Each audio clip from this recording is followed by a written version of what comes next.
معظمنا بيحس بأوقات كتير بيبقى محبط، الناس اللي حواليه مش بتساعده، بتعامله وحش بدون أي مبرر. بيحصل مواقف خارجة عن إرادتك كتير قوي، وتحس إن سبحان الله يعني ربنا بيوقعك في فتنة ما وانت مش عارف تعمل ايه. فمحتاج تفهم كام حاجة كده عشان تبقى فاهم الحياة صح. أول حاجة ربنا سبحانه وتعالى بيقول في سورة الفرقان: وجعلنا بعضكم لبعض فتنة. وربنا بعد كده هقول لك قال ايه، بس هو فاهم وجعلنا بعضكم لبعض فتنة دي ولا لا؟ يعني انت طبيعي تلاقي الناس اللي حواليك والاشخاص بشكل خاص، يعني تمام، الناس اللي حواليك يبقى هم الفتنة بتاعتك. تفتتن في الشغل، في اصدقائك، في مديرينك، في العمل، في يعني في اولادك، في اهلك، في اي حاجة من الحاجات دي. وده بيبقى شيء طبيعي. وليه هو شيء طبيعي؟ عشان ربنا سبحانه وتعالى في بقية في نفس السطر: أتصبرون. وأتصبر جاية على استفعل يعني سعى إلى الشيء، استفعل يعني سعى في الحاجة دي. فأنت هتسعى في الصبر لنيل الثواب ولا لأ؟ فاللي هو أنت، هي دي بقى الفكرة. يعني سبحان الله، هو القرآن عجيب.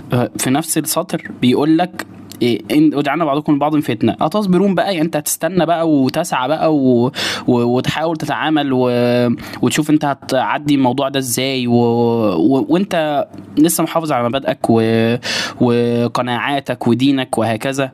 وهنا برضو بيجي: ولا يجرمنكم شنآن قوم على الا تعدلوا اعدلوا هو اقرب للتقوى. يعني ما اعمل الصح ولو على رقبتك كده زي ما بيقولوا.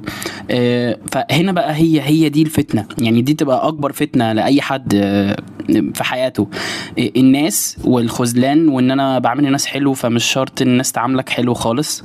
انا كنت بعامل مثلا اهلي حلو فمش ما لهاش علاقه ان ولادك مثلا يعاملوك كويس.